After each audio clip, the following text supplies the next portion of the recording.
خیلی چاکریم. شب خوبی داشته باشید. شبتون بخیر باشه. مخلصیم. اومدیم یه خبر خوب بهتون بدیم. یه سورپرایز بود که حالا مثلا سورپرایز کردیم فعلا، ولی نه سورپرایز داشت. تورنمنت همین تمام شد. شبتون بخیر. یه تورنمنت قراره بذاریم، کلش اسکواد. 30 تا اسکواد قراره شرکت کنن و اینکه یه سری قوانین و شرایط داره. گفتم خدمتتون بگم و بعد بریم برای ثبت نامش و بچه‌ها پیام بدن و دیگه ان شاءالله که کاراشو بکنیم. عرضم به خدمتتون همونطور که گفتم 30 تا اسکواد قراره شرکت کنن. بعد خواهشاً شرکت کننده ها، اینو من بگم این قانونشه، یعنی دست من نیست. نریزید پی وی سوال بپرسید آقا الول جیمبله، نه. اسکوادایی که میان همه باید از عضو یک گیلد باشن، یعنی از عضو یک گیلد که حالا نخندیده ها، خندیده فدای تارموت. عضو یک گیلد باشن، تگ گیلد یکی باشه و خواهشاً اینو میگم خواهشاً سر این میگم که مطمئنم سوال پیش میاد براتون. پلیرایی که میان کلا توی اسکوادتون 2 تا پی سی پلیر باشه، برای اینکه در حق موبایل پلیر و فون پلیرها یه ذره اچاف نشه، چون همینجوریش پی سی زدنش خیلی داستانه سخته. ایم و پنل و اینا نداشته باشید. و اینکه من بهتون بگم توی هر کاستوم، من حالا رکورد و اینا یکی از بچهای لطفی کرد، بچهای گیلد لجیت بود فکر کنم، گفت رکورد میدیم و فلان. من میدونم کلین پلیرن، چندین بار تا حالا باشیم پلی دادیم، یکی دو تا بچه‌ها به من گفتن که ما با اینا پلی دادیم.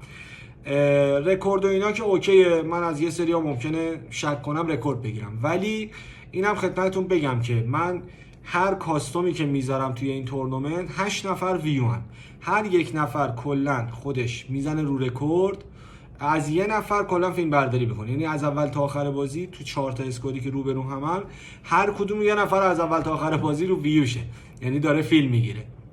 اگر صحنه‌ای مشکوک باشم فیلمو بازبینی میکنم، یعنی دوباره نگاه میکنم.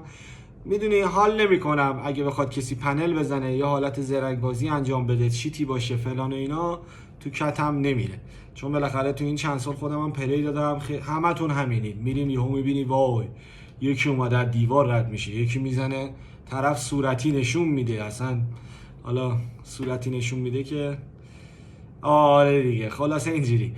ولی در کل 8 نفر ویوان، کلا هر بازی هر کاستوم 8 نفر ویو هستن و کامل چک میشه، ویدیو گرفته میشه. اگر اسکواد حریف باخت بگه آقا فلانجا منو فلانی زد، اینجوری زد، ویدیوشو براش میفرستم، میگم داداش بیا طرف اینجوری زدتت.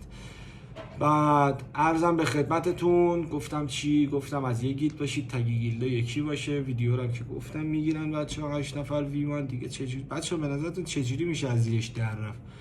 کلک نزنید دیگه، بذارید سالم ولم کن بابا، شورش در آوردید. ولی بیشوخی ایشالله که خیره، یه تورنمنت خوب بزنیم دور هم، امیدوارم برای همه خوب باشه. جایزش هم همونطوری که حالا من با بچه‌ها صحبت کردم سری قبلی تو تورنمنتی که قرار بود بذاریم و اینا بحثش بود، اسکواد اول فقط جایزه میدیم، نفر دوم و سوم اینا نداره. من اصلا خوشم نمیاد به نفر دوم و سوم اینا جایزه بدم. هر کی تونست برنده میشه، اول میشه جایزه میگیره، نفر دوم و سوم نمیدم. اسکواد اول هر نفر 2 تا هفتگیه، یعنی حالا یا میخواد پولشو میزنم براش یا میخواد آیدی میده، یعنی چون اسکرین شات پروفایل رو قبل بازی داریم، به آیدی هاشون یعنی ازشون میپرسم، اگه دوست داشت 2 تا هفتگی رو بزنم، اگر نه هزینه‌شو پرداخت میکنم، یعنی درجا براش واریز میکنم، هیچ مشکلی نداره. این گوشی ساده منه. بعد همین 2 تا هفتگی، نفری 2 تا هفتگی میدیم. اسکواد اول فقط اسکواد اول، چیت پنل ایم نباشید، از یک گیلد باشید، تگ گیلدا یکی باشه. بریم برای ثبت نام. خیلی چاکریم، دمتون گرم وقت گذاشتید ویدیو رو میبینید. لایک و سابسکرایب نمیخوام، عرضم به خدمتتون. اصلا کامنت نذارید، هر کاری دوست داری بکن، اصلا به من چه، اصلا به تو چه، به کسی هم ربطی نداره. اصلا یوتیوب بیاد اما شکایت کنه، همینه که هست. حال نمیکنیم اصلا یوتیوب سابسکرایب کنیم، به تو چه. آره دیگه همین. شبتون بخیر، خیلی چاکریم، ان شاءالله که خیر باشه. دمتون گرم.